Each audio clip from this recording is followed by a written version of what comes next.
Welcome once again to Heart of a Shepherd. We are in the book of Numbers. This is our second lesson from that great book.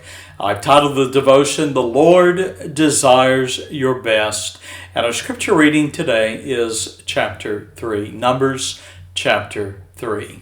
Well, the numbering of the children of Israel does continue in today's scripture reading, with Numbers 3 providing the census of the tribe of Levi.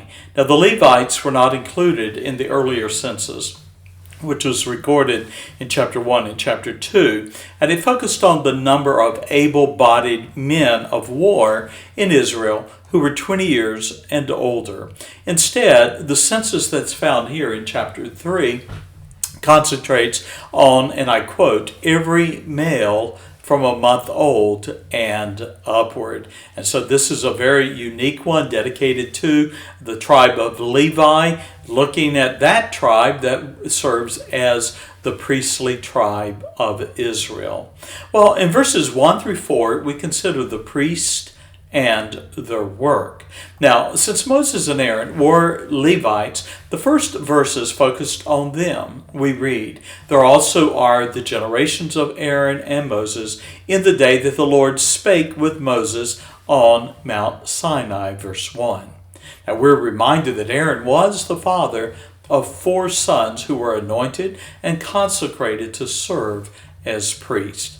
However, soon after becoming priests, Nadab and Abihu, you may remember them, those 2 men disobeyed the Lord, and we read that they offered strange fire before the Lord and died. Verse 4. Now their judgment was sealed by the fact that they had no children. Now, the surviving sons of Aaron, Eleazar and Ithamar, ministered in the priest's office in the sight of Aaron, their father, meaning under his tutelage, under his observation, in verse 4. Now, verses 5 through 13, we're reminded that the Levites were the assistants to the priest. Now, only the priests were to approach the Lord's sanctuary in verse 10.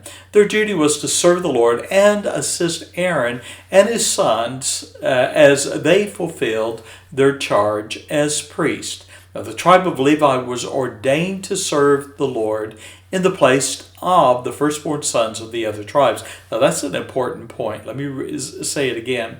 The tribe of Levi, the men of the tribe of Levi, were ordained and called to serve the Lord in the place of the firstborn sons of the other tribes. Now remember, we have seen earlier the command that the firstborn, whether it be man or beast, or even the fruit of the land, would be dedicated to the Lord. But the Lord made an exception here, and that is, rather than taking the firstborn of every household in Israel, the Lord instead took the tribe of Levi as his representatives. They and the sons of Levi then served the nation in the place of the firstborn sons of each family. Now, we have, beginning in verses 14 through 39, the assignments and charge of the Levite families. And so Numbers 3 then recounts the census of the Levite families assigned to the 4 sides of the tabernacle where they were to encamp. So we're talking about the 4 geographical sides, north, south, east, and west. Now, the first that is mentioned are the Gershonites, the descendants of Gershon, who were responsible for the coverings of the tabernacle and the curtain that served as its door. Now, the Gershonites were to encamp on the west side of the tabernacle, according to verses 18 through 26. And the Kohathites were to encamp on the south side of the tabernacle. And they were charged with the ark, the table, the candlestick, the altars, and the vessels of the sanctuary, as recorded in verses 27 through verse 32. And finally, we have the Merarites encamped on the north side of the tabernacle. They were responsible for the wood boards of the tabernacle, the bolts, sockets, plugs, and the cords, verse 33 through 37. And so you might be thinking, well, what about the east side?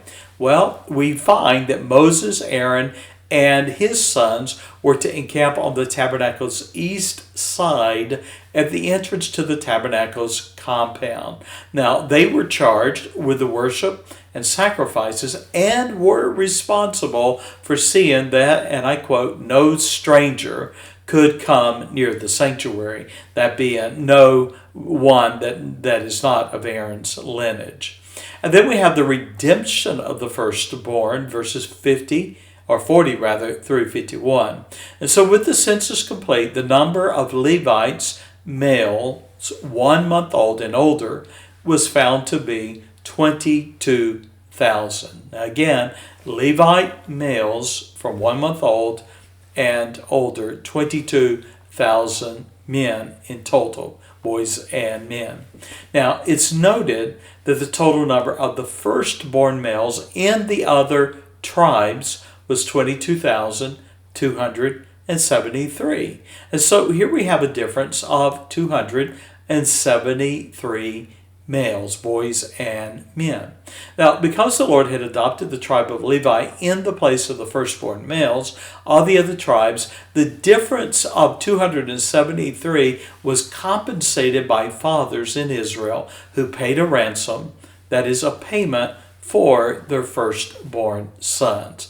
Now, the ransom or redemption money was then given to Aaron and his sons and covered the expenses of the tabernacle, according to verse 51. Well, a closing thought and even a word of caution.